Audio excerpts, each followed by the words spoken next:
រឿងចៅកាប់ត្រឡោកកាលពីព្រេងនាយមានសេដ្ឋីប្តីប្រពន្ធមានកូនក្រមុំមួយនាក់រូបឆោមល្អណាស់ពួកកំឡោះជាច្រើនស្ម័គ្រចិត្តស្រឡាញ់បានប្រាប់មាតាបិតាឲ្យចូលទៅដណ្ដឹងកូនក្រមុំសេដ្ឋីនោះក៏ព្រមឲ្យឥតប្រកែកតែមានធ្វើខសន្យាថាបើកំឡោះ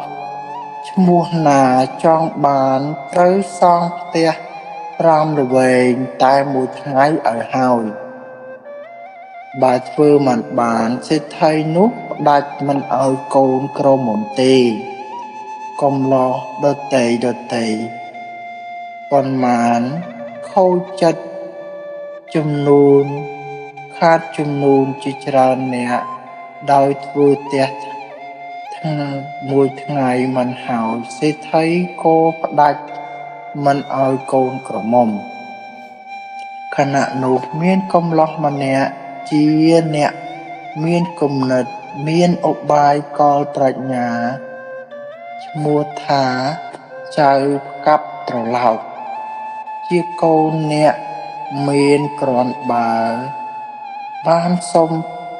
ប្រាក់មាតាបិតាយកទៅទិញឈើលបធ្វើផ្ទះប្រុងប្រៀបគ្រប់ប្រដាជាស្រេចរួចកោសរុះខាត់ត្រឡោកដូងមួយយ៉ាងស្អាតហើយប្រាប់មាតាបិតាឲ្យទៅដណ្ដឹងកូនក្រមុំហាសេដ្ឋីនោះឯមាតាបិតាទិញផ្លែឈើមើមឈើបានច្រើនតុកហើយពឹងញាតិសន្តានឲ្យជួយកាន់ជំនូននោះទៅដល់ផ្ទះមហាសេដ្ឋីលើកដៃជម្រាបថាខ្ញុំបាទនាងខ្ញុំមកសូមដណ្ដឹងកូនស្រីក្រមុំលោកសមគុំនឹងកូនកំឡោះខ្ញុំបាទនឹងនាងខ្ញុំទោះបីខុសត្រូវសូមលោកមហាសេដ្ឋីអភ័យទោសសូមឲ្យបានជាសាច់សន្តានស្ពានមេត្រីរៀងទៅសេដ្ឋីទាំងពីរអ្នកប្តីប្រពន្ធស្ដាប់ហើយឆ្លើយថាយើងឥតប្រកែកថាអ្វីទេអ្នកតែអ្នកថ្ងៃស្អែកនេះអ្នកធ្វើផ្ទះ5ល្វែងឲ្យហើយស្រេចទើបបើធ្វើមិនហើយយើងនឹងផ្ដាច់មិនឲ្យកូនក្រមុំទេមាតាបិតាទៅផ្គាល់ត្រឡោកមាតាបិតាចៅកាប់ត្រឡោកឮហើយជ្រាបថាបើកូនខ្ញុំធ្វើផ្ទះថ្ងៃស្អែកនេះមិនហើយស្រេចទេសូមលោកសេដ្ឋីផ្ដាច់កូនក្រមុំលោកចោះចំនួនប៉ុន្មានតុកនេះខ្ញុំបាទនាងខ្ញុំក៏សុខចិត្តជូនលោកទាំងអស់អត់គិតយកថ្លៃពីលោកឡើយហើយជូនចំនួនទាំងអស់ទៅសេដ្ឋីក៏ខំកំដរលើកទៅទេតុកពេញមួយល្វែងផ្ទះហើយយកសម្បកតុកតាក់ថាមកឲ្យវិញមាតាបិតាទៅផ្គាប់ត្រឡោកដូងកាប់ត្រឡោកដូងមាតាបិតាចៅកាប់ត្រឡោកទទួលតុកថាគ្រប់ចំនួនហើយក៏សំពះលាមហាសេដ្ឋីនាំគ្នាត្រឡប់ទៅផ្ទះវិញក្រោយនោះមហាសេដ្ឋីនិងភរិយានាំគ្នាទៅមើលជំនូននៅលើផ្ទះឃើញសុទ្ធតែផ្លែឈើមានតម្លៃប្លែកពីប្រទេសឆ្ងាយខ្លះនៅក្នុងស្រុកឲ្យខ្លះសេដ្ឋីក៏ញញឹមញាក់មុខ ដាក់ប្រពន្ធថាចំនួននេះយើងមកជាបានស៊ីទៅទេទៀតហើយចំណែកមាតាបិតាចៅផ្កាត់ត្រឡោកទៅដល់ផ្ទះនិយាយប្រាប់កូនថាសេដ្ឋីព្រមឲ្យហើយតែគេថាកូនកំឡោះធ្វើផ្ទះតែមួយថ្ងៃតែក្នុងថ្ងៃស្អែកនេះឲ្យហើយស្រេចចៅផ្កាត់ប្រឡោកឬមាតាបិតានិយាយប្រាប់ដូច្នោះមានចិត្តត្រេកអរណាស់ជំរាបមាតាបិតាថាលោកម៉ែលោកឪពុកកុំព្រួយបារម្ភមកជាបានដោយគំនិតដែលកូនគិតទុកពីថ្ងៃមុនហើយចៅកាប់ត្រឡោកកូនទៅនិយាយពឹងបងប្អូនអ្នកចេះការជាងផ្ទះបានជាច្រើនឲ្យគេជួយសង់ផ្ទះតែមួយថ្ងៃស្អែកតែក្នុងស្អែកនេះឲ្យហើយបងប្អូនគេជួយទាំងអស់គ្នាហើយចៅកាប់ត្រឡប់មកផ្ទះស្លៀកបើស្លៀកពាក់តែងខ្លួនស្អាតបាតពឹងកំឡោះផងគ្នាឲ្យជូនទៅផ្ទះសេដ្ឋីនោះលុះឡើងទៅដល់លើផ្ទះសេដ្ឋីសួរថាបើឯងមកមានការអ្វីចៅកាប់ត្រឡោកលុតជង្គង់ប្រណម្យជំរាបថាឪពុកម្ដាម៉ែឪពុកបាទខ្ញុំបាទប្រើខ្ញុំបាទជាកូនមកឲ្យមកសូមក្រាបប្រណិប័តលោកឪពុកអ្នកម្ដាយសូមទានប្រាប់ទីកន្លែងត្រង់ណាឲ្យទានខ្ញុំបានដឹងនឹងសង់ផ្ទះខ្ញុំបាទនឹងអាលទៅចាត់ការធ្វើក្រែងមិនហើយជួនលោកឪពុកលោកម្ដាយក្នុងវេលាថ្ងៃស្អែកនេះសេដ្ឋីទាំងពាក្យប្តីប្រពន្ធគុណមើលរូបរកពីចៅផ្កាត់ត្រឡោកនឹកសរសើរក្នុងចិត្តថាកូនប្រសាអញគ្រាន់បើដែរតែមុខជាខូចខាតចំនួនដូចអ្នកមុនទៀតហើយសេដ្ឋីប្រាប់ទីកន្លែងសង់ផ្ទះនៅខាងជើង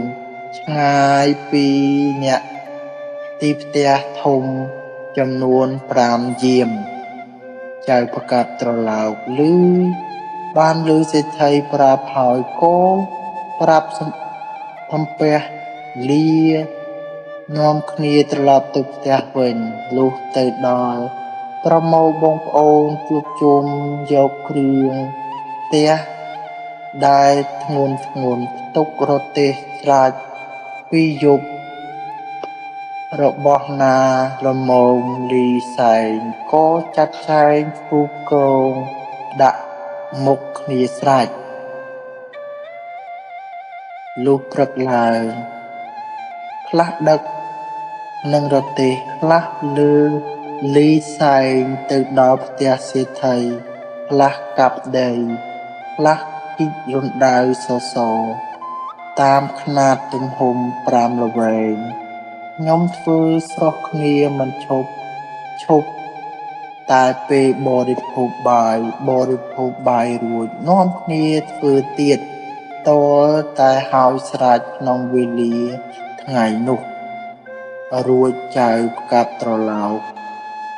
ឡើងទៅលុតជង្គង់សំពះជូនផ្ទះមហាសេដ្ឋី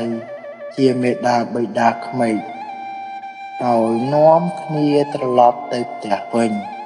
លុះដល់ថ្ងៃខែបានរឹកល្អ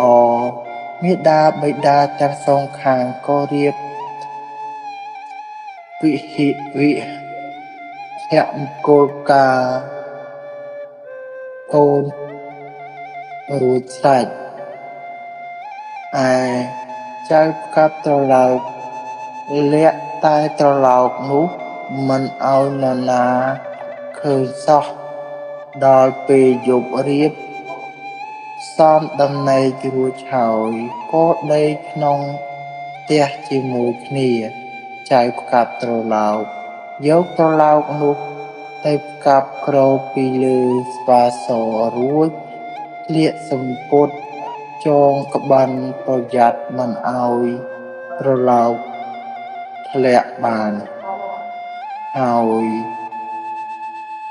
ដេកឃ្លាតពីភរិយាធ្វើភរិយាសង្ងំមិនបានពាល់ដល់ចុងដៃ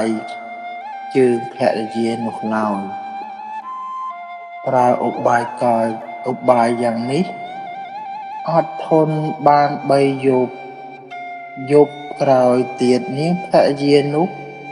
រសាប់រសល់ខ្វល់ក្នុងចិត្តគិតសង្ស័យថាប្តីអញនេះដេកជាមួយគ្នាយូរយប់ហើយគាត់ធ្វើប្រងើយកន្តើយហាក់ដូចជាគ្មានត្រូវការនឹងអញសោះជាគាត់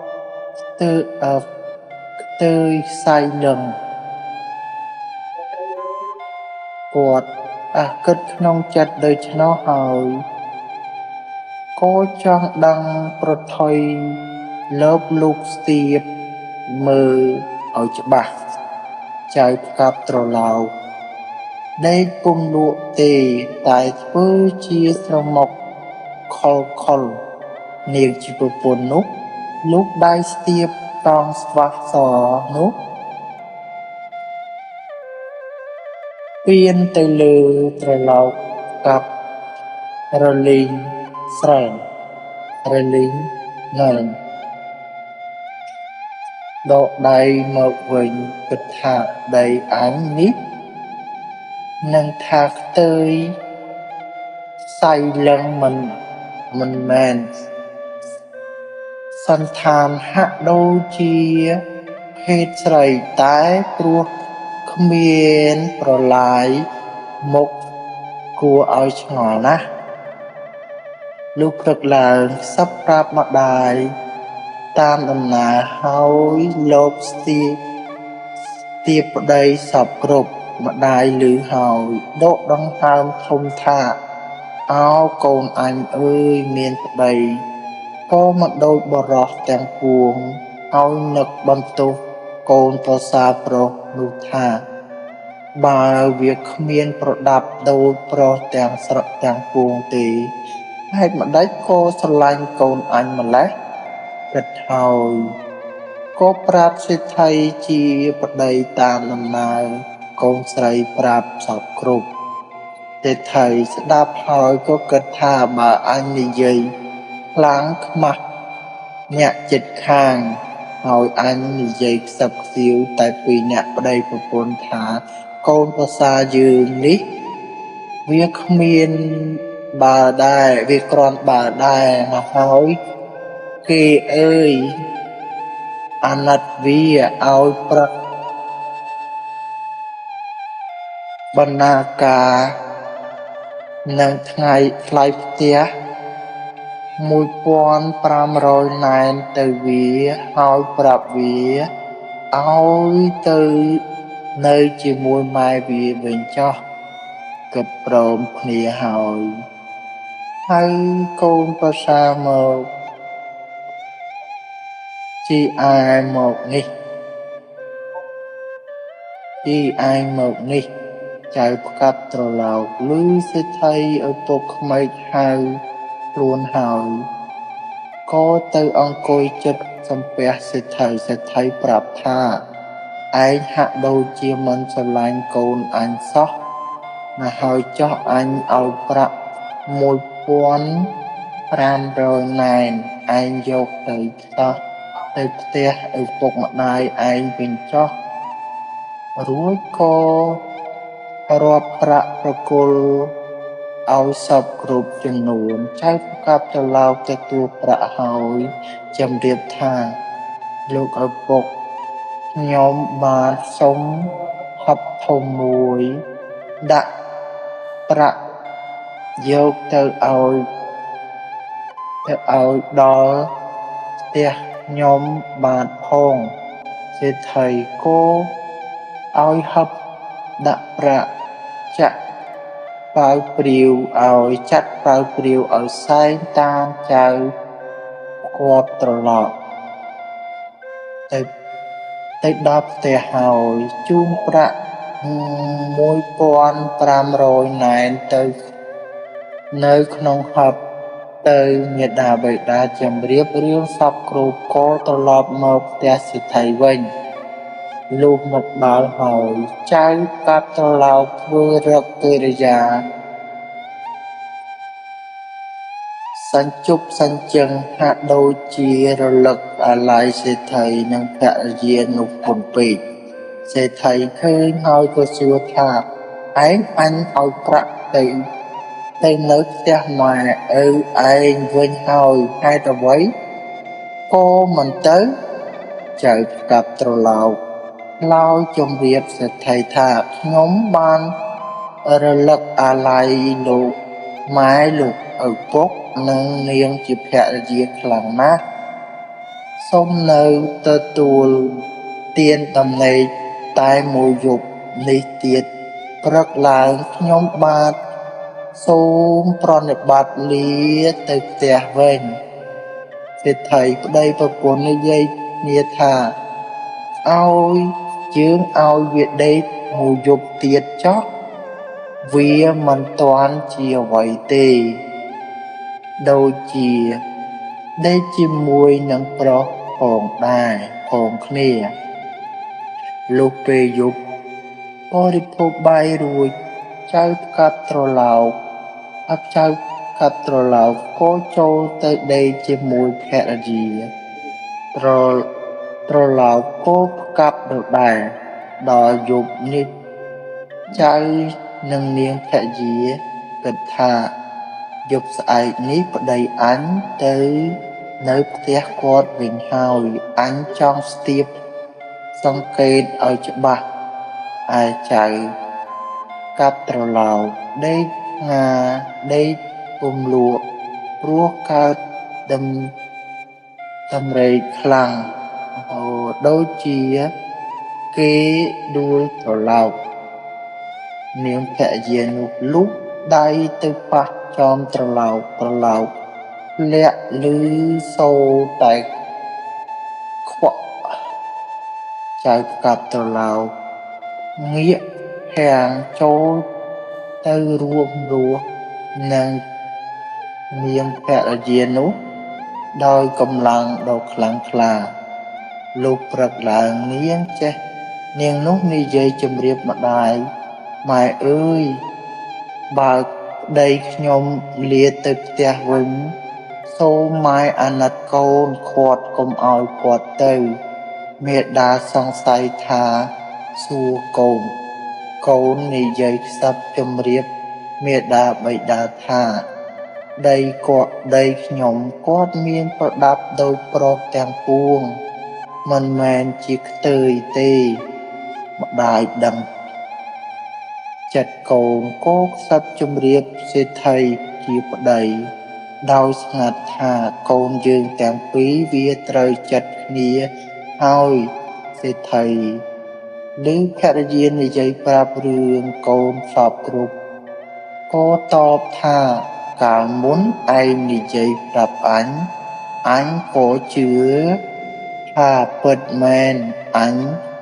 បានសងប្រាក់បណ្ណាការទាំងថ្លៃផ្ទះ1500ណែនឲ្យទៅវាឥឡូវថាកូនប្រសាយើងមានប្រដាប់ដូចប្រុសទាំងពួង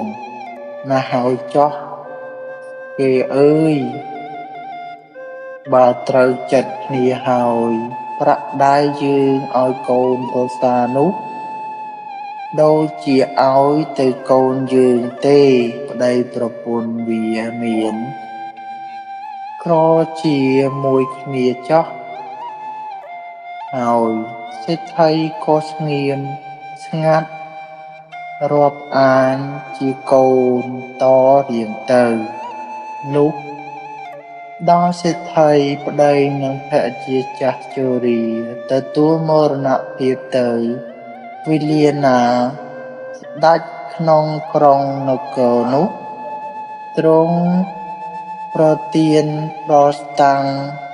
ចៅផ្កាប់ត្រឡោកនិងភរិយាធ្វើជាសេដ្ឋីតាំងបិតាលុះអស់មួយជីវិតត្រឡាចមានបណ្ដូលមនុស្សមួយទាំងមូលណាក៏គ្មានប្រាជ្ញា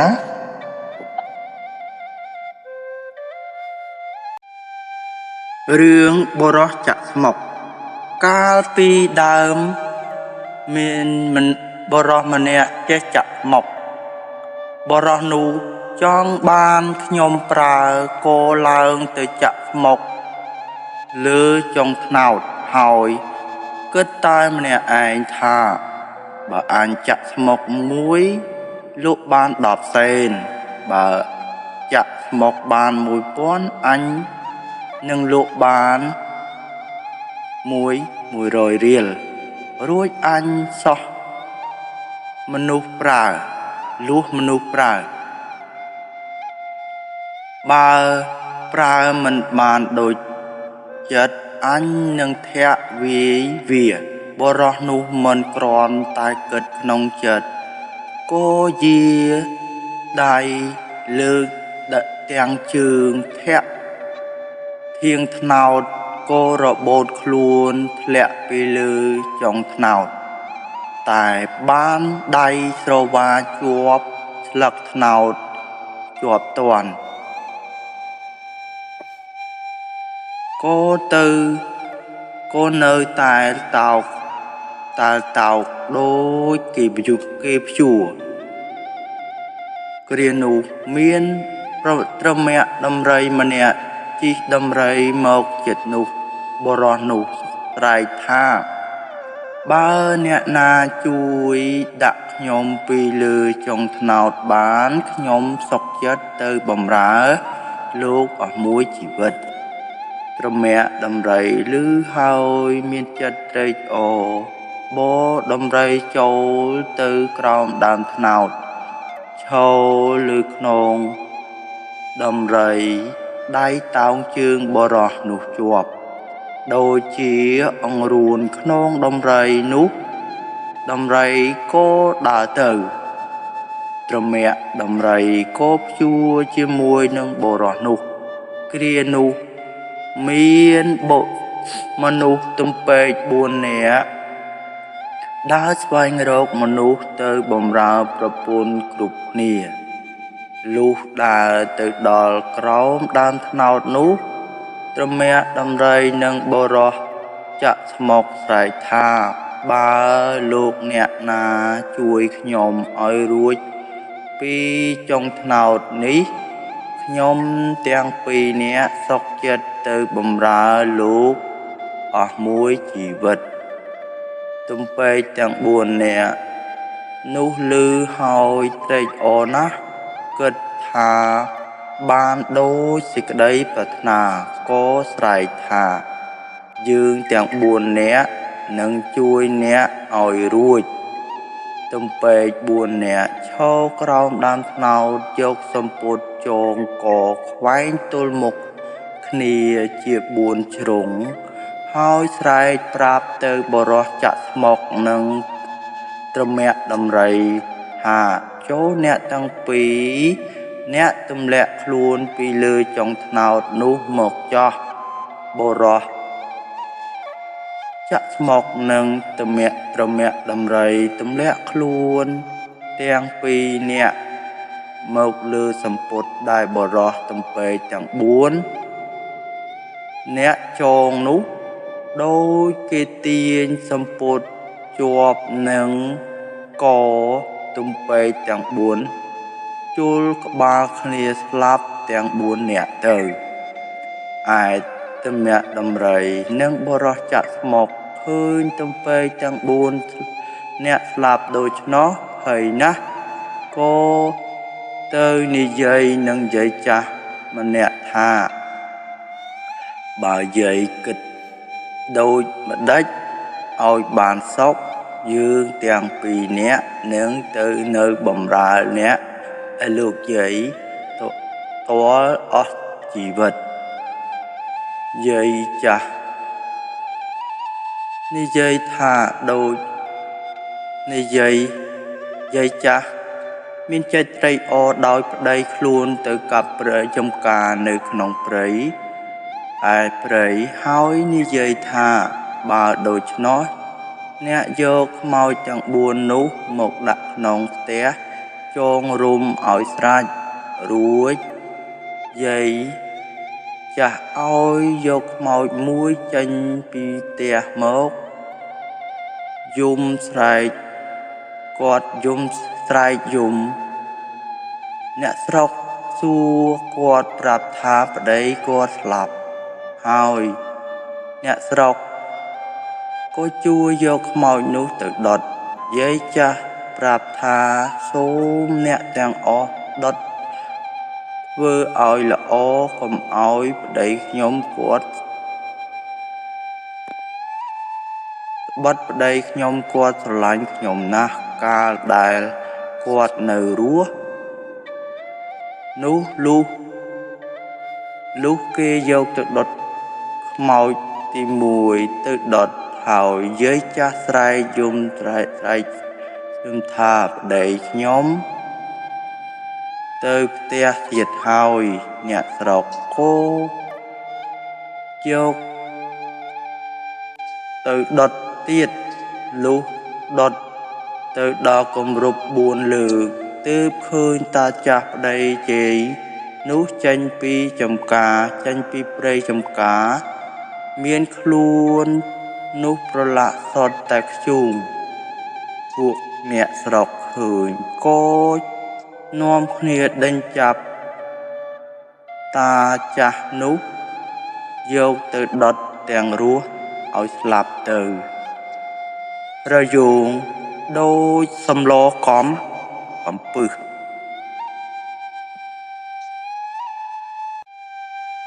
រឿងបុរសដេកក្នុងសាលាមាននិទានមួយដំណាលថាមានបុរសម្នាក់ដេកលក់លើសាលាមានចៅម្នាក់លួចគោគេដេញវារត់ទៅកាន់សាលានោះឯបុរសដែលដេកលើសាលាភ្ញាក់ឡើងឃើញចៅនោះក៏ចុះទៅចាប់បានលុះម្ចាស់គោតាមទៅទាន់ចៅប្រាប់ទៅម្ចាស់គោថាចៅនេះឯងលួចគោអ្នកបុរសដេកលើសាលាថាចៅឯងលួចគោគេអញចាប់បានទេតើម្ដេចក៏ថាអញលួចទៅវិញម្ចាស់គោឃើញដូច្នោះនឹងចាប់តែមួយខ្លាចត្រូវលើអ្នកដែលពុំមែនជាចៅទើបចាប់អ្នកទាំងពីរទៅប្តឹងចៅក្រមជំនុំពិចារណាទៅឃើញថាមានពាក្យប្រកែកជជែកគ្នាទៅវិញទៅមកស្មើគ្នាពុំលើសម្ខាងពុំអាចជំនុំជម្រះកាត់ក្តីនេះបានក៏ឡើងគាល់ព្រះមហាក្សត្រតាមដំណើរនេះព្រះមហាក្សត្រទ្រង់ប្រះចិន្តាពិចារណាហើយឲ្យយកអ្នកទាំងពីរនោះទៅចងឲ្យមូខំឲ្យអាមាត្យទៅលបចាំស្ដាប់ពាក្យចៅទាំងពីរនាក់នោះឯបុរសដេកលើសាលានោះថាព្រោះតែឯងជាចៅលួចគោគេបានជាគេចងឯងឲ្យមកខំ ចោទថាអញលួចមែនតែអ្នកឯងដេកនៅសុកម្ដេចក៏មកចាប់អញព្រោះតែចៅឯងចាប់អញបានជាគេចាប់ចងទាំងអញទាំងឯងបើចៅកុំចាប់អញប្រហែលជាគេមិនចាប់ចងឯងដូច្នេះចៅនឹងបន្ទោសនរណាអាមាត្យក៏ហត់បានដំណើរពាក្យចៅទាំងពីរនាក់នោះហើយក៏ឡើងប្រាប់ទូលព្រះមហាក្សត្រទ្រង់ប្រះបញ្ជាឲ្យពិន័យមួយជា4ឲ្យយកទ្រព្យដើមចេញហើយចែកក្រយាពិន័យនោះជា3ភាគ1ភាគឲ្យបានទៅចៅម្ចាស់គោ2ភាគឲ្យទៅចៅដែលដេកនៅលើសាលាចាប់បានចោរនោះដោយទ្រង់យល់ថារស់តែបុរសនោះចាប់ជាប់ទើបម្ចាស់គោតាមទាន់ហេតុនេះត្រូវឲ្យបានក្រយាពិន័យ2ភាគព្រះមហាក្សត្រទ្រង់កាត់សេចក្តីប្រកបដោយសុចរិតយុត្តិធម៌ដូច្នេះ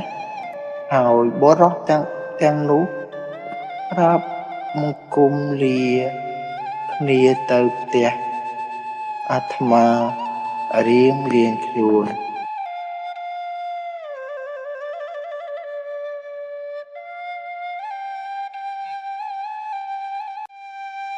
រឿងស្ត្រីពិតប្តាយពិតឪពុកពិតកាលពីព្រេងនាយមានបុរសម្នាក់ជាអ្នកកំសត់ក្រលំបាកដាយឪពុកស្លាប់ចោលពីតូចនៅតែម្នាក់ឯងតែរកស៊ីចិញ្ចឹមអាត្មាគ្រាន់តែឆ្អែតពោះដល់បុរសនោះចម្រើនវ័យធំដឹងសេចក្តីឡើងក៏ចង់ដឹងថាក្នុងនគរនោះនឹងមានស្ត្រីពិតម្ដាយពិតឪពុកពិតឬទេថ្ងៃមួយស្ដេចក្នុងនគរនោះទ្រង់គិតធ្វើបុណ្យកំសាន្តសប្បាយមួយស្ដេចក៏មានបន្ទូលហៅនាម៉ឺនធំម្នាក់ឲ្យចូលមកគាល់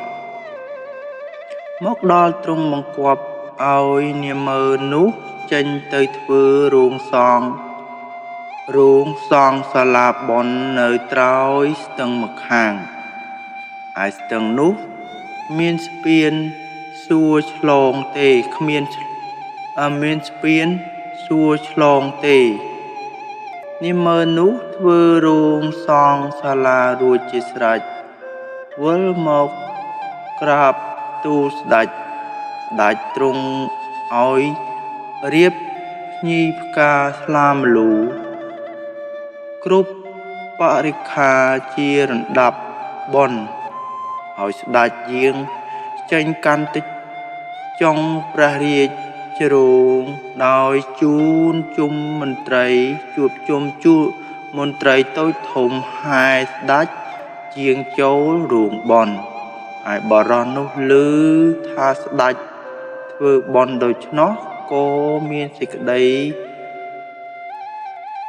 ត្រេកអរដោយចង់ដឹងថានៅក្នុងនគរនេះមានស្ត្រីពិតម្ដាយពិតឪពុកពិតឬទេហើយបុរសនោះដើរទៅនៅក្រោមស្ពានធ្វើជាអ្នកអង្គុយស្ទូលត្រីស្ដេចទ្រង់យាងទៅឯសាលាបុណ្យមុនគេនៅតែអស់អ្នកនិងព្រះរាជបុត្រស្ដេចដល់វេលារសៀលអស់អ្នកទាំងអស់នឹង អស់អ្នកនឹងព្រះរាជបុត្រស្ដេចនោះក៏រៀបខ្លួននឹងទៅចូលរួងបុណ្យឯបុត្រីរាជបុត្រីស្ដេចនោះកំព្រាពុំមានព្រះមេដាខ្សែព្រះជន្មចោលនាងតាំងពីអំពីនាងនៅតូចម្លេះលុះអស់អ្នកនិងពួកអ្នកស្នំ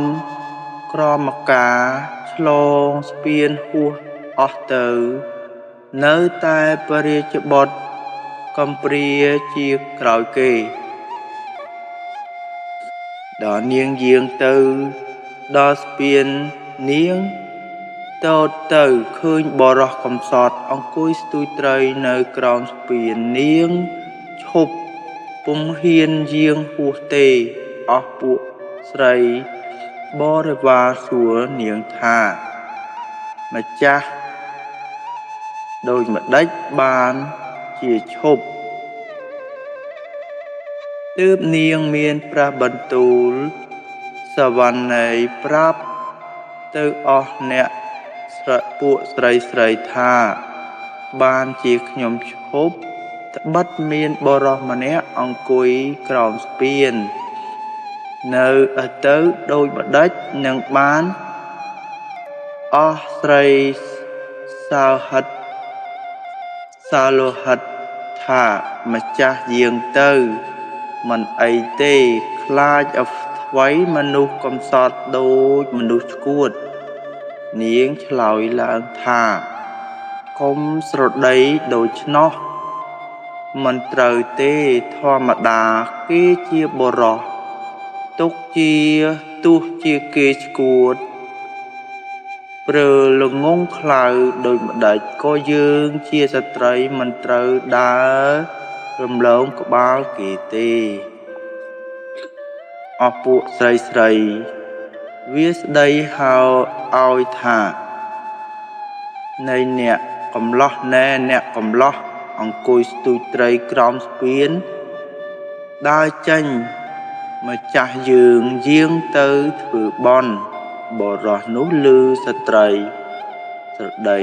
ថាដូច្នោះក៏មិនដើរចេញធ្វើជាមិនឮឯស្ត្រីជាបុត្រីស្ដេចក៏ស្ដីឲ្យបរោះនោះថាណែអ្នកទូចត្រីអញ្ជើញចេញពីក្រោមស្ពានទៅឲ្យខ្ញុំសុំផ្លូវទៅផងបរោះនោះឮនាងជាបុត្រីនិយាយដូច្នោះក៏ក្រោកដើរចេញតទៅផ្ទះអាត្មាវិញឯនាងបុត្រីស្ដេចឃើញចៅបរោះនោះដើរហួសទៅទើបនាងហ៊ានឆ្លងទៅធ្វើបន់ជាមួយនឹងស្ដេចជាឪពុកដល់ពេលធ្វើបន់រួចស្រេចបរិបូរណ៍ស្ដេចក៏វិលមកព្រះដំណាក់វិញលុះថ្ងៃក្រោយបុរសនោះគិតក្នុងចិត្តនឹកចង់ចូលទៅគាល់ស្ដេចក៏រៀបខ្លួនដោយនៅភាពខ្លួនជាអ្នកកំសត់ក្រលំបាករៀបដូចចេញដើរពីផ្ទះអាត្មាទៅដល់មាត់ទ្វាររាជវាំងក៏ចូលទៅដោយបំណងនឹងគាល់ស្ដេចឯពួកទាហានចាំទ្វារវាំងវាខាត់មិនអោយចូលថាចៅបរោះឯង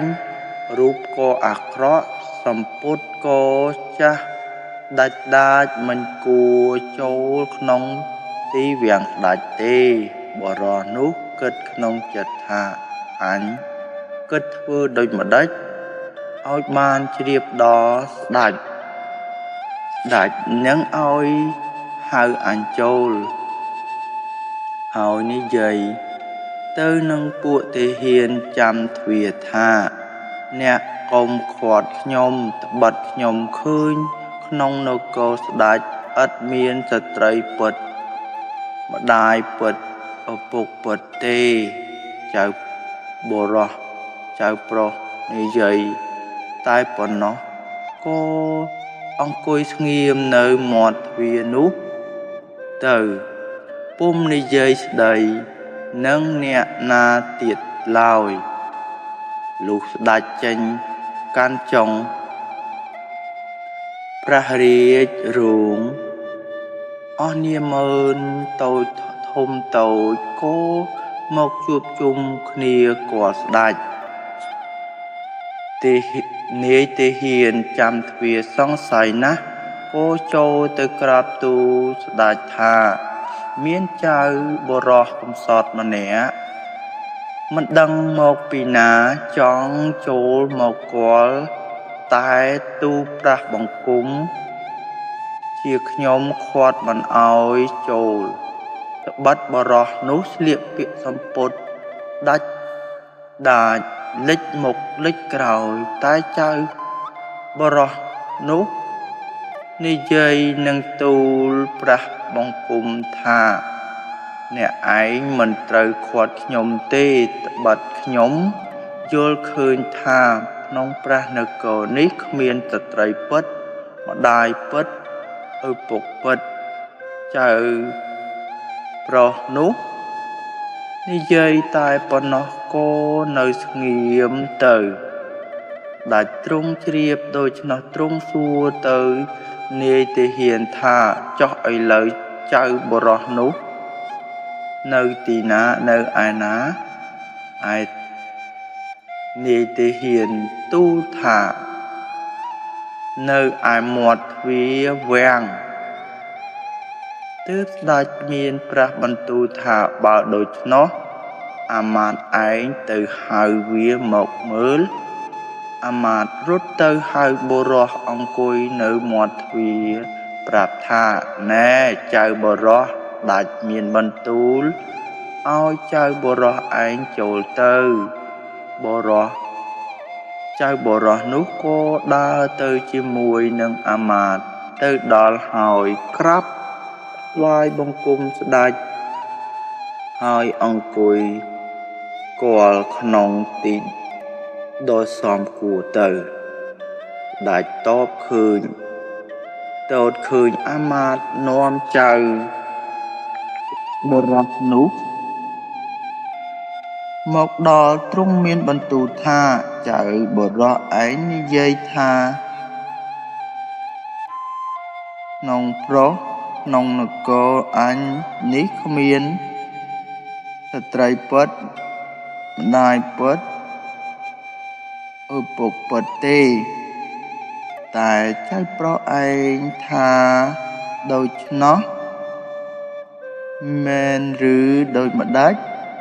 ចៅប្រុសក្រាបទូលថាសូមទ្រង់ព្រះមេត្តាប្រោសនៅក្នុងនគររបស់អើលួងធូលីព្រះបាទនេះគ្មានស្ត្រីពិតម្ដាយពិតឪពុកពិតទូលព្រះបង្គំជាខ្ញុំថាមែនក្នុងទីព្រះរាជវាំងមានតែញី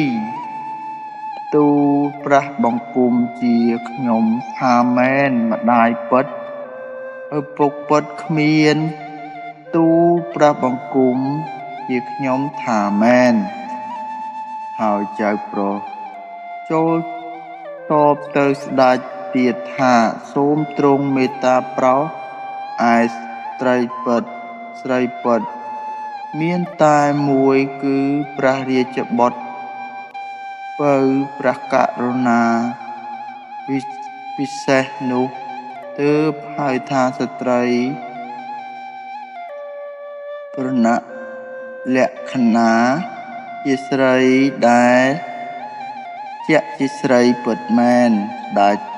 ទ្រង់យល់ដោយចៅបុរសនោះថាមែនទើបមានព្រះបន្ទូលថាណែចៅប្រុសដូចម្ដេចដែលហៅស្ត្រីពិតដូចម្ដេចដែលហៅម្ដាយពិតឪពុកពិតម្ដាយពិតឪពុកពិតនោះ មានតែល្អងធូលីព្រះបាទយាងចេញពីព្រះនគរទៅស៊ើបរកផ្ទាល់ព្រះអង្គទើបបានទើបល្អងធូលីព្រះបាទរកបាននៅទីណាស្រុកណាភូមិណាសូមល្អងធូលីព្រះបាទទ្រង់ធ្វើតាមសពបតីព្រះរាជហឫទ័យដែលទ្រង់គិតឃើញដូចម្ដេចលុះទ្រង់ពិសោធន៍គ្រប់ចម្ពោះទៅហើយពុំមានថាអ្វី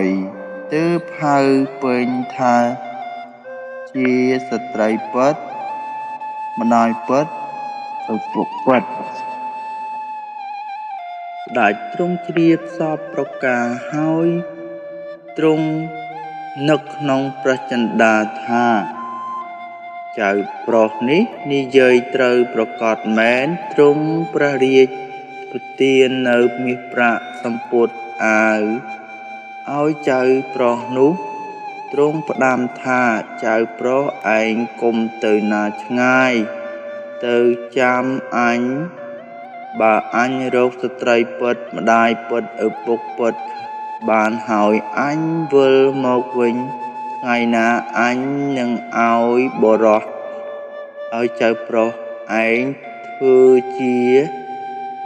ធំលើគេទាំងពួង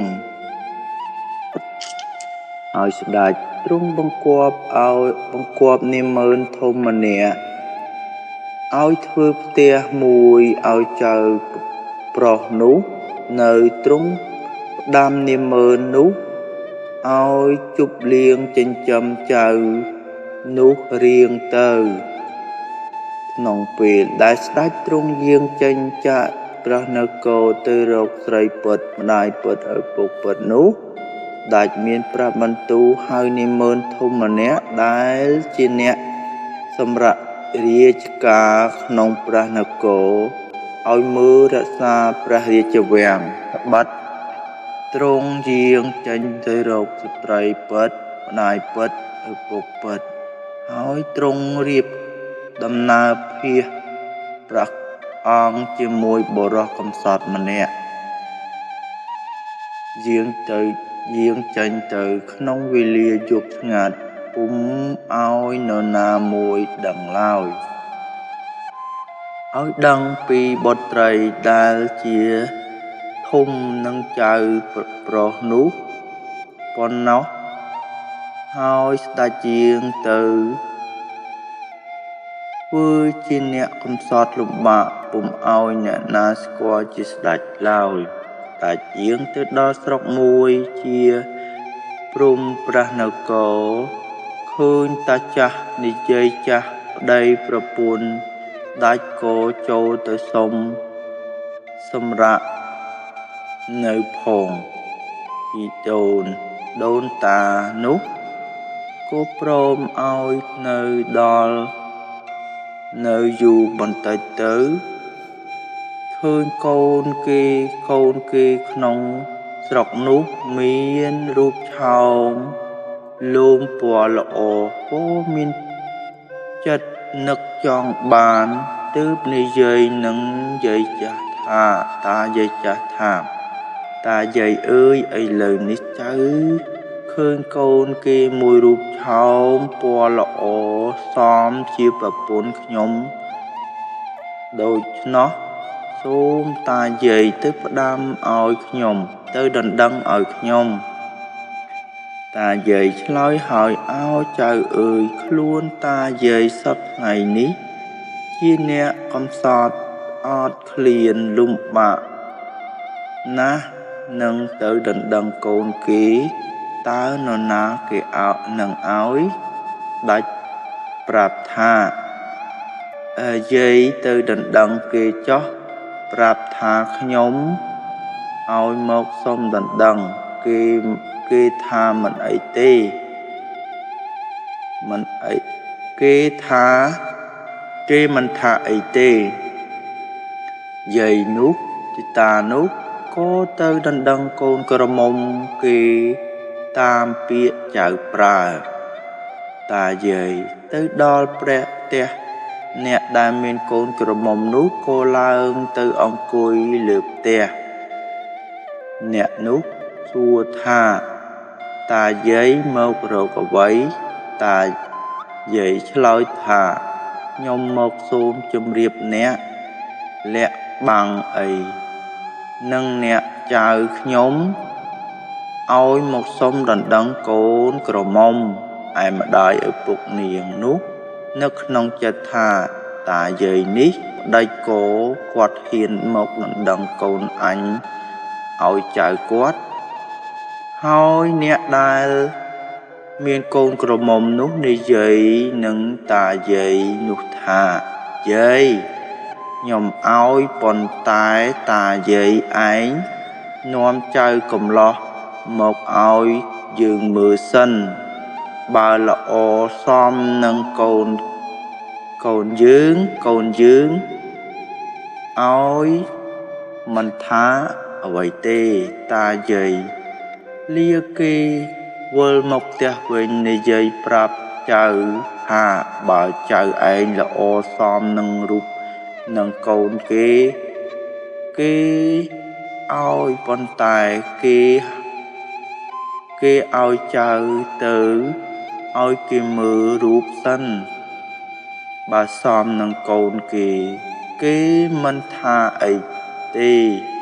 ឯស្ដេចឮថានិយាយប្រាប់ដូច្នោះក៏មានព្រះបន្ទូលត្រេកអរមានបតីត្រេកអរសួរវិញថាចុះ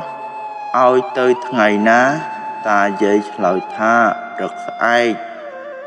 យើងនឹងទៅលុះព្រឹកឡើងតាយាយនឹងស្ដេច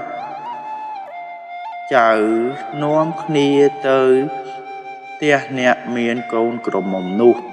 ក៏ឡើងទៅអង្គុយសំពះគេហើយថយមកអង្គុយក្នុងទីដ៏សមគួរអ្នកផ្ទះនោះក៏មានចិត្តស្រឡាញ់កូនប្រសាប៉ុន្តែមិនដឹងជាស្ដេចខ្លែងភេទទេគិតស្មានថាជាមនុស្សទាំងផ្ទះទាំងផ្ដាស់ស្ដេចបំរើម្ដាយក្មេកឪពុកក្មេករៀងរាល់ថ្ងៃទៅវេលាចូលដកដេកម្ដាយក្មេកតែងប្រាប់កូនស្រីក្រមុំឲ្យនោះថាអ្នកមាសម្ដាយចូលឯងសិតទឹកដាក់ក្នុងជើងប្តីរៀបស្លា5ដាក់ឲ្យប្តីក្រែងជួនយប់ប្តីក្រោកឡើងរកស្លាស៊ីទឹកផឹកឲ្យមានស្រាប់កូននោះក៏ព្រមធ្វើតាមពាក្យម្ដាយប្រើជួនក៏ពុំធ្វើតាម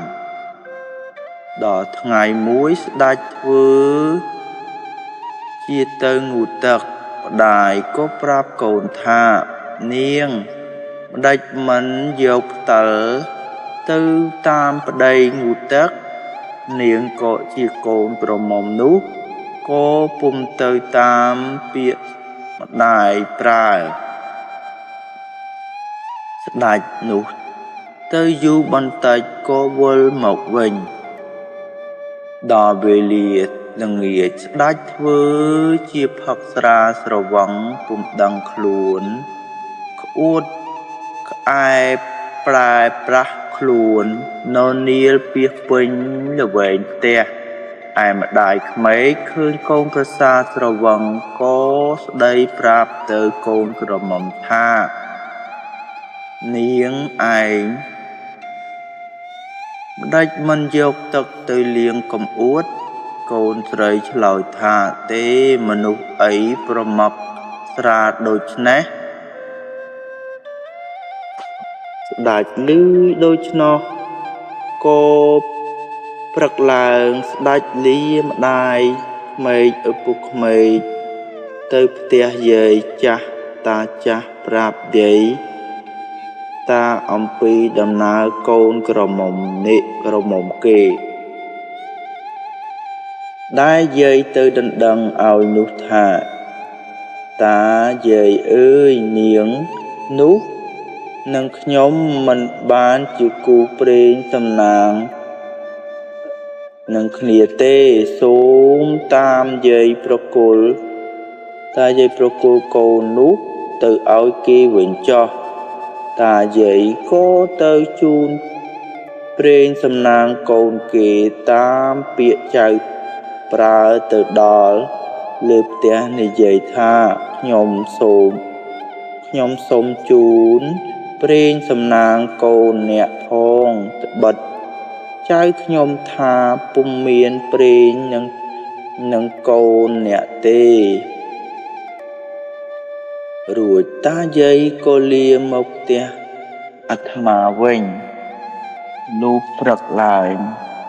ស្ដេចលាយាយតាដើរទៅទៀតដល់ស្រុកមួយជាស្រុកចុងស្រុកខេត្តក្រៅទៅស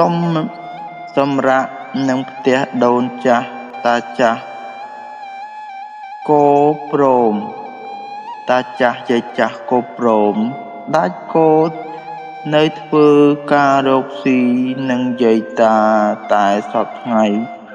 រៀងទៅថ្ងៃមួយស្ដេចដើរទៅលេងបានឃើញកូនក្រមុំអ្នកស្រុកដែលជាអ្នកមានក្នុងស្រុកនោះពុំមានអ្នកអាណាមានស្មើឡើយហើយអ្នកនោះមានកូនក្រមុំកូនស្រីមួយកូនប្រុសមួយទាំងពីរនាក់មិនទាន់មានប្តីប្រពន្ធទេដាច់ដើរទៅលេងបានឃើញចិត្តគិតចង់បានលុះវិលមកផ្ទះអាត្មាវិញនិយាយប្រាប់តាយាយថាតាយាយខ្ញុំចង់បានកូនគេដែលមានកូនប្រុសមួយកូនស្រីមួយសូមតាយាយដណ្ដឹងកូនគេនោះឲ្យខ្ញុំផងតាយាយឆ្លើយថាចៅអើយបើយាយក្រម្លេះក្រម្លឹងតើនរណាគេនឹងឲ្យកូនគេមកចៅហើយស្ដេចឮតាយាយនិយាយដូច្នោះក៏មានប្រាប់បន្ទូលទៅនឹងយាយតាថាសូមយាយតាអញ្ជើញទៅដណ្ដឹងកូនគេនោះចុះថាខ្ញុំមកដណ្ដឹងគេមិនថាអីទេយាយតាយាយនោះក៏ព្រមតាមពាក្យចៅប្រើប៉ុន្តែយាយនិងតាពុំដឹងថាចៅនោះជាស្ដេចឡើយគិតស្មានថាជាមនុស្ស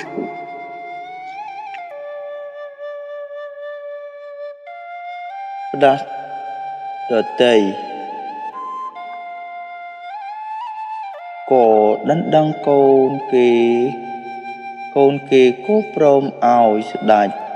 ក៏នៅបម្រើម្ដាយឪពុកក្មេកតែសព្វថ្ងៃរៀងទៅឯនាងជាប្រពន្ធនោះក៏បដិសេធបប្រតិបត្តិប្តីនឹងងាកដាក់ទឹកចុងជើងបៀកស្លា5ម៉ាត់ដាក់ក្បែរដំណេកប្តីតែសព្វថ្ងៃរៀងរាល់វេលាស្ដេចយាងទៅងូតទឹកនាងកាន់ផ្តិលនិងសំពត់ងូតតាមទៅផងពេលស្ដេចងូតទឹកនាងនោះដោះក្អែលឲ្យប្តីផ្លាស់សំពត់ងូតទឹកនាងទទួលយកសំពត់ពូតនិងរួចជូតទឹកដាក់ផ្តិលកាន់ដើរតាមដីមកដល់ផ្ទះលាងជើងឲ្យប្តី ថ្ងៃមួយស្ដេចធ្វើជាឈឺម្ដាយក្មេកឪពុកក្មេកឃើញកូនប្រសាឈឺក៏មានចិត្តផិតភ័យប្រាប់ទៅកូនក្រមុំថាកូនមកមើលគក់ច្របាច់ឲ្យប្ដីផងនាងនោះក៏គក់ច្របាច់ឲ្យប្ដី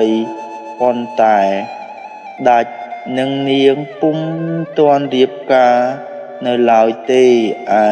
ឪពុកក្មេកនិងម្ដាយក្មេកក៏ពុំដឹងថាជាស្ដេចគិតស្មានថាជាមនុស្សរាស្ត្រផ្ដេកធម្មតានៅយូរបន្តិចទៅមានពេលលាល្អម្ដាយក្មេកឪពុកក្មេកនោះក៏ចេញប្រាក់របស់ខ្លួនរៀបការកូនក្រមុំនឹងស្ដេចហៅអស់ញាតិជិតឆ្ងាយមករៀបការស៊ីផឹកជាសូរជាការស្រេចដាច់និងនាងក៏រួមសុខទុក្ខនៅជាមួយគ្នាតាំងអំពីពេលនោះមកលុះនៅយូរបន្តិចចូលស្ដេចចង់ពិសោធន៍ចិត្តប្រពន្ធនិងម្ដាយក្មេកពុកក្មេកឲ្យឃើញពិតឬពុំពិតស្ដេចក៏ធ្វើជាផឹកស្រាលៀងបៀចាញ់គេលេងបៀចាញ់គេមកទាប្រាក់និងប្រាក់ឲ្យគេគ្មានម្ដាយក្មេកឪពុកក្មេកក៏ចេញប្រាក់ឲ្យគេតែសប្ថ្ងៃទាល់តែអស់ប្រាក់ធ្លាក់ខ្លួនជាអ្នកក្រម្ដាយក្មេកឪពុកក្មេកនិងប្រពន្ធនោះពុំមានស្ដីថាអ្វីអស់ញាតិសន្តានចិត្តខាងក៏ស្ដីថាឲ្យផ្ដាច់ទៅកុំឲ្យកូនទៅអ្នកចង្រៃនេះវាគិតធ្វើការមិនធ្វើការរកស៊ីដោយគេទាំងពួងវាគិតតែលេងបៀផឹកស្រាដូច្នេះតើនឹងទុកវាធ្វើម្ដេចគេស្ដីប៉ុនគេគប់ទប់ម្ដាយឪពុកនោះក៏មិនអាបពើលអ្នកឯស្ដេចនោះយល់ឃើញថាម្ដាយឪពុកក្មេកឪពុកក្មេកក្រសម្បត្តិមានតែខ្លួនហើយក៏ឈប់លេងល្បែងចេះតែដេកមិនមានគិតរកស៊ីអ្វីប្រើតែប្រពន្ធឲ្យធ្វើនំលក់គ្រាន់តែចង្អែតពោះឯម្ដាយក្មេកឪពុកក្មេកព្រមទាំងប្រពន្ធនឹងមានស្ដីអ្វីឲ្យធ្ងន់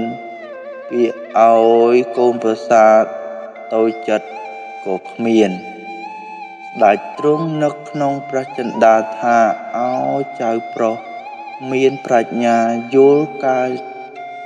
រាក់ជ្រៅថាឲ្យអញរកម្ដាយពិតឪពុកពិតប្រពន្ធពិតជាស្ត្រីពិតនេះហើយពេញជាត្រូវឥឡូវអញរកបានហើយល្មមអញតែងព្រះបន្ទូលប្រាប់ទៅសេនាឲ្យរៀបរាជយាននៅពលស្មើជើងតាមមុខងារដំរីសេះរាជរតនៈមកទទួលអញចោះទ្រង់ក៏តែងបន្ទូលប្រាប់ទៅសេនាបតីមានសេចក្តីថាឲ្យរៀបដំរីសេះរទេះរាជយានពលស្មើជើងទៅទទួលស្ដេចត្បិតស្ដេចរកប្រពន្ធជាស្ត្រីពិតម្ដាយពិតឪពុកពិតបានហើយឲ្យយកគ្រឿងឥស្សរយសទៅស្វាយជាឆាប់មួយទៀត បើចម្រើននាំព្រះបន្ទូលមកដល់ឲ្យរៀបទទួលជប់លៀងតាមឋានៈជាបងថ្លៃស្ដេចតែងរួចស្រេចទ្រង់ដាក់ក្នុងបំពង់បិទមាត់គម្របចិត្តពុំឲ្យបងថ្លៃនោះដឹងសេចក្តីហើយស្ដេចប្រាប់ទៅបងថ្លៃថាអ្នកបងអើយអញ្ជើញមកអាយខ្ញុំចង់ឲ្យអ្នកនាំសម្បត្តិទៅឲ្យនាងម៉ឺនដែលជាធំនៅក្នុងវាំងលួងនោះតើអ្នកបងហ៊ានទៅឬទេបងថ្លៃឬប្អូនប្រើដូច្នោះក៏ព្រមទៅតាមហើយចេញដំណើរទៅសួរគេចាប់តែតាមផ្លូវទៅដល់ស្រុកមួយគេសួរគេថាអ្នកអើយផ្លូវណាទៅវាំងស្ដេចអ្នកស្រុកនោះប្រាប់ថាផ្លូវនេះហើយទៅវាំងស្ដេច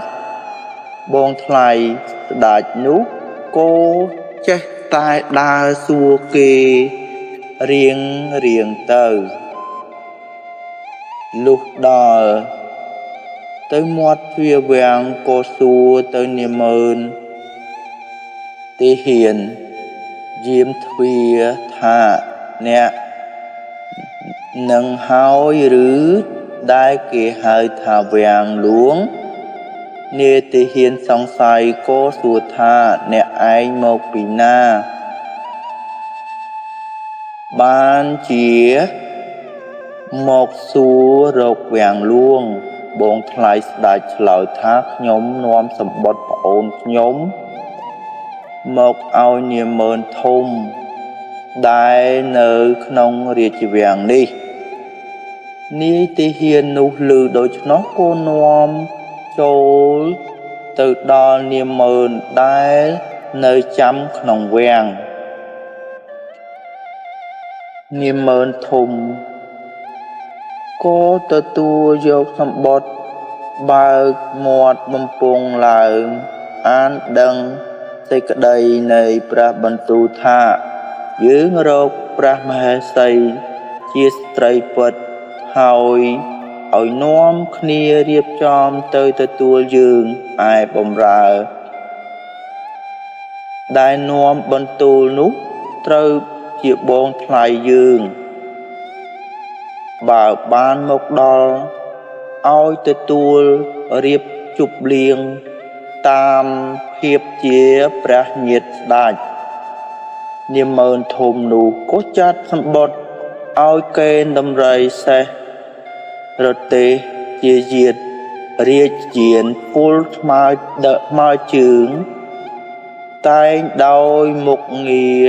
មុខក្រសួងផ្សេងឯបងថ្លៃស្ដេចគេរៀបទទួលតាមដល់បែបយ៉ាងជាស្ដេចញាតិមានពួកប្រែនំជៀមព្រំជៀមចំខ្នើយទល់តម្កល់ដំកើងរុងរឿងក្រៃលែងហើយគេរៀបភោជនាហារសុទ្ធសឹងល្អអាងស្អាតដាក់និងភោជនាលើកយកមកជូនអ្នកជាបងថ្លៃស្ដេចដែលនាំសម្បត្តិស្ដេចនោះមកឯអ្នកជាបងថ្លៃស្ដេចនោះហេតុតែខ្លួនជាអ្នកនៅស្រុកក្រៅឆ្ងាយពុំដែលស្គាល់ស្ដេចស្ទើរតែពុំហ៊ានបរិភោគភោជនាហារដែលជារបស់ល្អថ្លៃនោះឡើយលុះតែនាងម៉ឺនធំគេបង្ខំឲ្យបរិភោគទើបបរិភោគតែចាំគុណមើលបើគេបែរមុខចេញដៃលូកបន្លំយកនំចំណី លាក់ទុកធ្វើអស់ញើប្អូនត្បិតខ្លួនមិនដែលបានចំណីល្អបរិភោគគិតក្រែងស្ដេចប្អូនថ្លៃនោះមិនដែលបានដូចខ្លួនដែរលោកបរិភោគរួចហើយមើលនោះដើរតើនទឿថាអ្នកអើយព្រួយសូមអញ្ជើញសម្រានទៅអ្នកបងថ្លៃស្ដេចក៏ស្ទើរពុំហ៊ានដេកលុះព្រឹកឡើងនិយាយនឹងមើលថាខ្ញុំចង់លាទៅវិញត្បិតប្អូនខ្ញុំផ្ដាំថាបើដល់ហើយឆាប់វិលត្រឡប់មកវិញនាយមើលនោះក៏ចាត់ចែងឲ្យរៀបភោជនាហារឲ្យបរិភោគរួចក៏លានាយមើលដែលជាស្ដេចជាធំនោះត្រឡប់មកផ្ទះវិញលុះមកដល់ផ្ទះដែលជាប្អូនថ្លៃសួរថាម៉េចអ្នកបងអញ្ជើញទៅជួបនឹងនាយមើលគេទេឯបងថ្លៃប្រាប់ស្ដេចថាជាប្អូនថ្លៃថាជួបស្ដេចថាចុះគេរាប់អានអ្នកទេរាប់អានឬទេបងថ្លៃថាគេរាប់អានបងណាស់ស្ដេចឮថានាយមើលគេរាប់អានណាស់ក៏ទ្រង់ញញឹមហើយបងថ្លៃនោះយកនំចំណីដែលលាក់មកយកមកនោះឲ្យស្ដេចជាប្អូនថ្លៃដោយវាចាថាណែ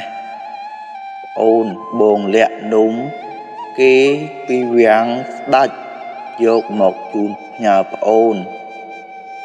ឯងពិសាមើលឆ្ងាញ់ណាស់ស្ដេចថាបងពិសាចុះបងថ្លៃថាទេប្អូនពិសាមើលឯស្ដេចទ្រង់តម្រេះថាបើមិនសោយក្រែងបងថ្លៃនោះដឹងថាខ្លួនជាស្ដេចទ្រង់សោយតែបន្តិចទ្រង់លែងទៅទ្រង់ញញឹមថាឆ្ងាញ់មែនហើយអ្នកបងលុះដល់កំណត់7ថ្ងៃអស់សេនាមន្ត្រីធិបតីតូចធំជួបជុំនៅទទួលស្ដេចរៀបចំជាក្បួនហែមកដល់ទីស្ដេចគង់នោះអស់អ្នកស្រុកក៏ផ្អើលចលាចលវល់ផិតភ័យនាំកូនបញ្ជូនចៅរត់ទីពងពួនដោយគិតស្មានថាតាតបពុំដឹង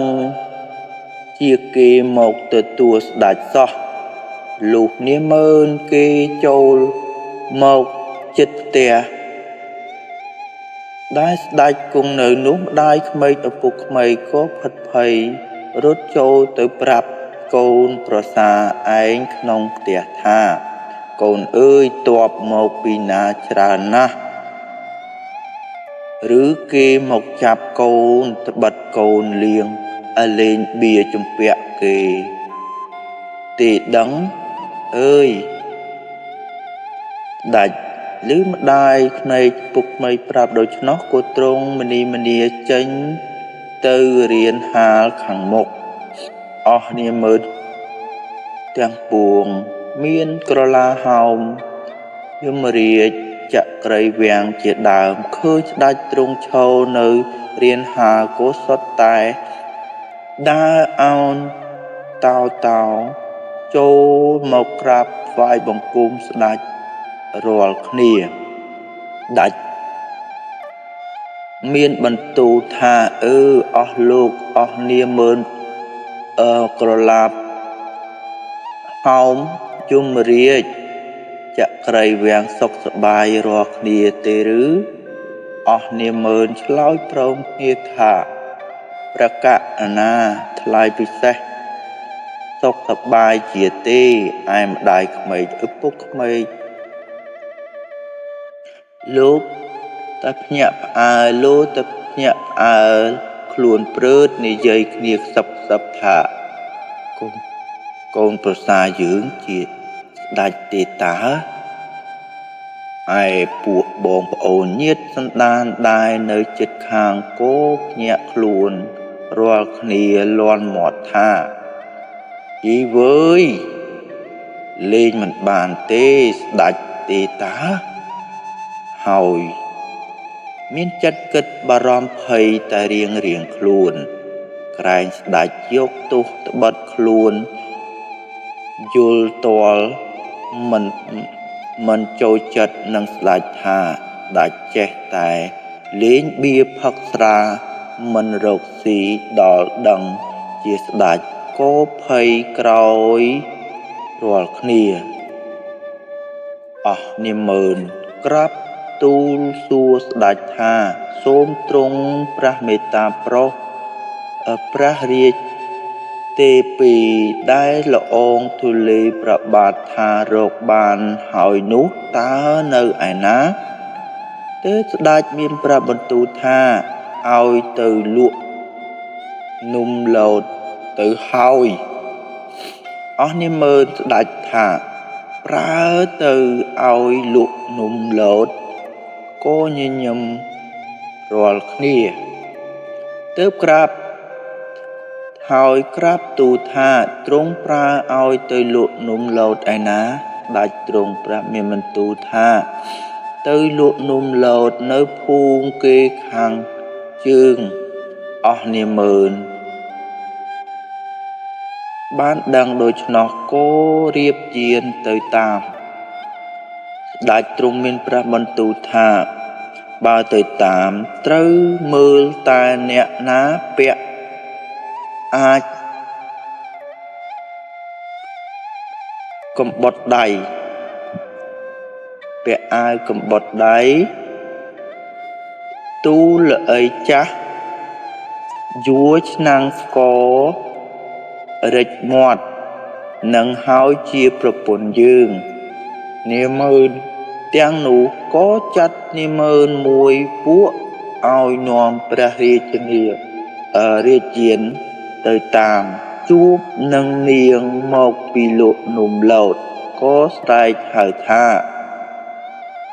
នាងម្ចាស់ឈប់សិននាងឮនាម៉ឺនដែលទៅទទួលនាងស្រែកហៅដូច្នោះក៏គិតបានថាជាគេមកចាប់ខ្លួនហើយនាងក៏រត់ចូលព្រៃកាត់តម្រង់មករកផ្ទះប្រកាសដែលលក់លំនោះបានក៏ជ្រុះបាត់ខ្លះក្នុងព្រៃទៅនៅសល់តែបន្តិចបន្តួចមកដល់ផ្ទះមកផ្ទះមើលទៅមុខផ្ទះឃើញមនុស្សច្រើនត្រៀបត្រាគិតថាគេមកចាប់ប្តីទាថ្លៃបៀតគេហើយនាងក៏រលះរលាំងឡើងទៅសួរប្តីថាគេមកពីណាច្រើនម្ល៉េះស្ដេចទ្រង់ប្រាប់នាងថាគេមកទទួលបងទេនាងម្ដាយហើយកូនទៅខ្សឹបប្រាប់ថានាងប្តីនាងជាស្ដេចទេតានាងកូនឮម្ដាយប្រាប់ទើបដឹងថាប្តីជាស្ដេចឯមន្ត្រីដែលទៅតាមនាងវិលមកគាល់ស្ដេចទ្រង់សួរថាមិនឃើញទេឬមន្ត្រីទូលថាឃើញប៉ុន្តែក្រែងមិនមែនទូលប្រាប់បង្គំហៅមិនឈប់សោះចេះតែរត់ដាច់ទ្រង់មានបន្ទូលថាមកដល់ហើយមន្ត្រីទាំងនោះយកគ្រឿងប្រដាប់សម្រាប់ទ្រង់ដង្កល់លើជើងពៀនមាសលើកយកទៅថ្វាយទាំងទឹកអប់ជោងជាត់ច័ន្ទពីដោយឈ្ងុយឈ្ងប់ស្ដេចនឹងនាងទ្រង់ស្រង់ជំរះព្រះអង្គរួចទ្រង់ក៏ ទ្រង់ព្រះរាជស្រេចចង្វាកងកល្អល្អះត្រៃពេករួចស្ដេចនឹងនាងអញ្ជើញម្ដាយនិងបងប្រុសឲ្យ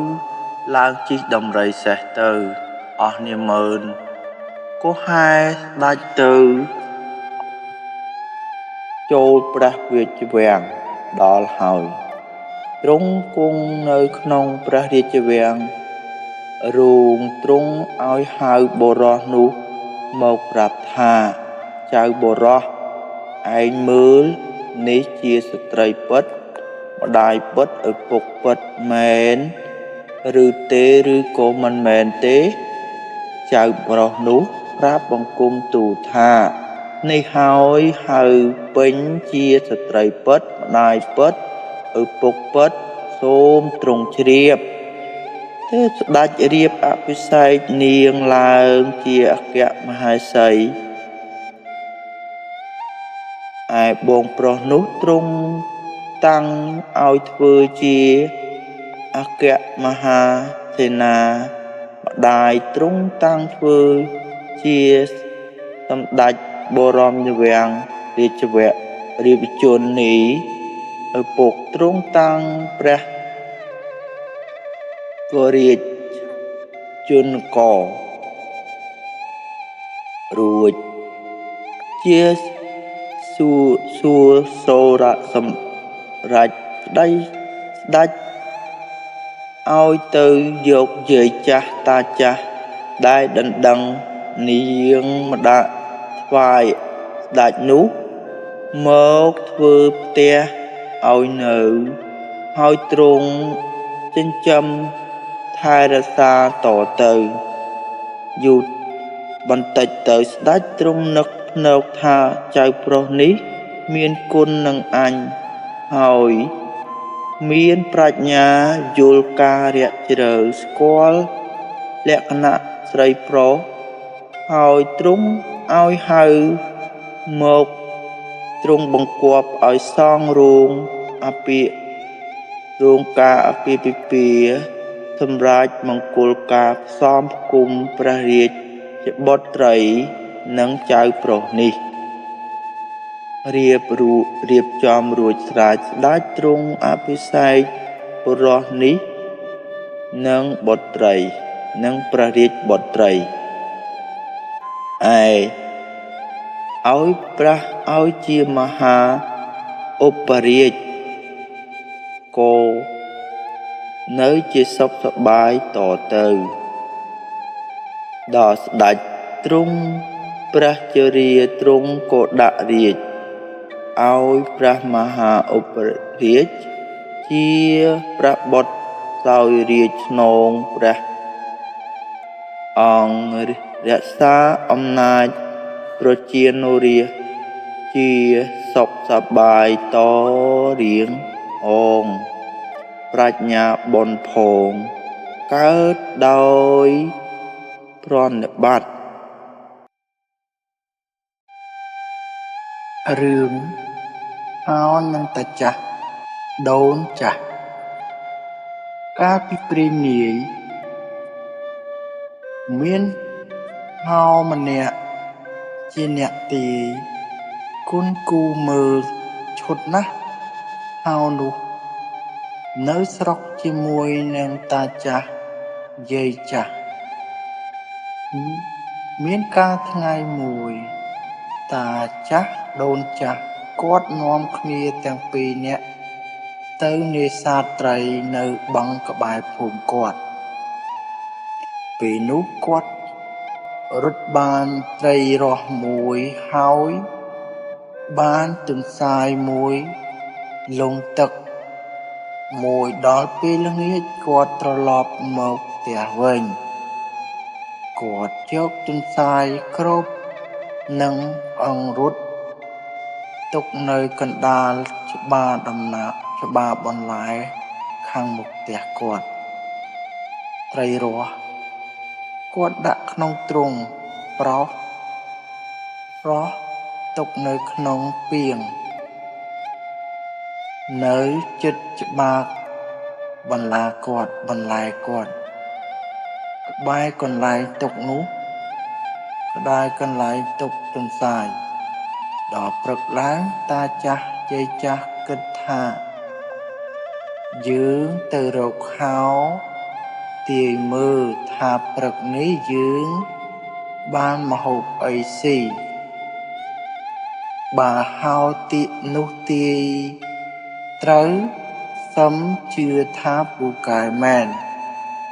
ព្រោះចាប់បានត្រីរស់មួយទន្សាយមួយបំរុងនឹងធ្វើម្ហូបអាហារស៊ីព្រឹកនេះហើយដល់ព្រមព្រៀងគ្នាស្រេចហើយក៏ដើរទៅលុះទៅដល់មុខផ្ទះហោនោះតាចាស់ស្រែកហៅស្រែកសួរទៅម្ចាស់ផ្ទះថាអ្នកអើយលោកគ្រូនៅនឹងអត់ម្ចាស់ផ្ទះក៏ប្រាប់មកតាចាស់ដូនចាស់ថាគាត់នៅនេះមានការអ្វី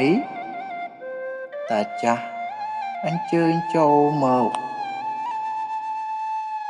តាចាស់យាយចាស់នោះនាំគ្នាចូលទៅបន្តិចហោដណ្ដឹងសួរមកយាយចាស់យាយតាថាចុះអញ្ជើញមកនេះមានការអ្វីតាចាស់យាយចាស់ជំរាបទៅហៅវិញថាខ្ញុំមកនេះមានការបន្តិចសូមលោកគ្រូមេត្តាករណាចុះហៅសួរថាមានការអ្វីចុះ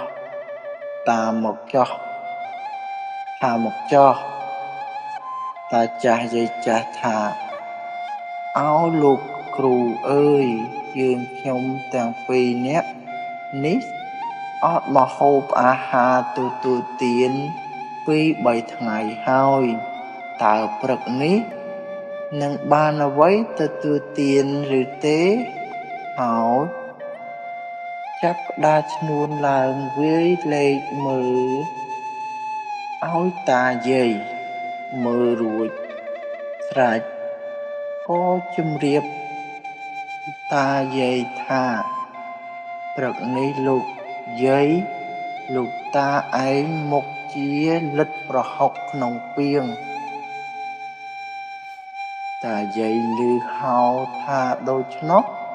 ក៏នឹកក្នុងចិត្តថាហៅនេះគ្មានពូកែទេទាយផ្ដេសផ្ដាស់សោះយើងកុំជឿគិតតែប៉ុណ្ណោះក៏នាំគ្នាលាហោទៅផ្ទះវិញហើយយាយក៏ប្រើតាឲ្យទៅចាប់យកត្រីពីក្នុងទ្រុងនៅទៅធ្វើក្បែរត្រពាំងចិត្តផ្ទះតាលូកចាប់ត្រីយកមកក្រៅត្រីវាបំរាស់រួចលោតចុះទៅក្នុងត្រពាំងទៅតាក៏ស្ទុះទៅយកអង្រុតដែលគ្របទន្សាយមកដេញរត់ត្រីហើយទន្សាយនៅក្នុងទ្រុងនោះក៏រត់ផ្អើលរត់បាត់ទៅហោទៅទៀតយាយមើលពីលើមកឃើញទន្សាយរត់ចូលទៅក្នុងព្រៃក៏ស្រែកតាថាតាទន្សាយរួចទៅហើយតាប្រាប់ថាទៅវិញថាយាយអើយត្រីវាបំរាស់ចូលពីដៃរួចពីដៃខ្ញុំទៅហើយដែរយាយក៏បន្ទោសតាថាតាឯងសមតែស៊ីប្រហុកក្នុងពាងដូចគេទាយពីព្រឹកមិញនោះឯងតាឮយាយថាដូច្នោះក៏នឹកឃើញថាគ្រូទាយឈុតមែន ដល់ពេលបាយព្រឹកតាមចាស់ដូនចាស់តាចាស់ដូនចាស់ក៏នាំគ្នារកប្រុសនាំគ្នាស៊ីប្រហុកក្នុងពាងដូចហោទាយឲ្យនោះឯងទើបតាចាស់ដូនចាស់ជឿថាហោនេះដឹងត្រឹមត្រូវតាមក្បួនតម្រាប្រកបមែនកុំអាងអួតអាត្មា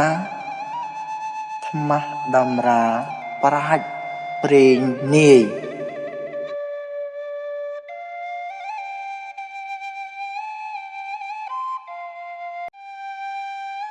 រឿងអាប៉ាងនាងតៃក្នុងសម័យជារដូវស្រូវទុំអាប៉ាងទៅដេកចាំស្រូវវាទាំងយប់ទាំងថ្ងៃមានទាំងចាប៉ីមួយទៅផងវេលាថ្ងៃឡើងហើយទួមស្រូវដល់វេលាយប់ទំនេរតែងតែដេញចាប៉ីហើយស្រែកច្រៀងផងលុះច្រៀងរាប់រាល់យប់ទៅមានខ្មោចស្រីក្រមុំម្នាក់ឮសូរចម្រៀងច្រៀងចាប៉ីពីរោះពេកក៏ដើរទៅស្ដាប់ទៅអង្គុយអាំងភ្លើងក្រោមខ្ទមអាប៉ាងយូរបន្តិចទៅអាប៉ាងក្រឡេកទៅក្រោមផ្ទះឃើញខ្មោចដែល